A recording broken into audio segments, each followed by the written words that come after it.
প্রকাশ্য দিবালোকে ব্যবসায়ী সোহাগকে নির্মমভাবে হত্যার ঘটনায় উদ্বেগ জানিয়েছে পুরান ঢাকার মৌলভীবাজারের ব্যবসায়ীরা। একই সাথে খুনিদের দৃষ্টান্তমূলক শাস্তি এবং এলাকায় সেনাবাহিনীর টহল জোরদারের দাবি জানিয়েছেন তারা। দুপুরে সংবাদ সম্মেলনে এই দাবি জানান মৌলভীবাজার ব্যবসায়ী সমিতির নেতারা। এলাকায় কোনো অপরাধ এবং সন্ত্রাস প্রতিরোধের জন্য পুরান ঢাকার সব দোকানে লাঠি এবং বাঁশি রাখার ঘোষণা দেন ব্যবসায়িক নেতারা।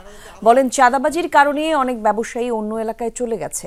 7 দিনের মধ্যে দাবি পূরণ না হলে কঠোর কর্মসূচির হুঁশিয়ারি দিয়ে ব্যবসায়ীরা বলেন, প্রয়োজনে পুরান ঢাকার ব্যবসা বাণিজ্য অচল করে দেওয়া হবে।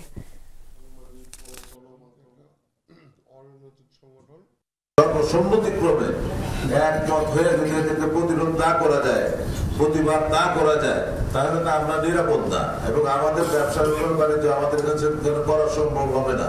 নিরপেক্ষভাবে তদন্ত করে দোষী ব্যক্তিদের শাস্তির আওতায় না আনে তাহলে আমরা কঠোর আন্দোলনে ঝাঁপিয়ে পড়বো। আমরা দেখবো না সে সন্ত্রাসী কে।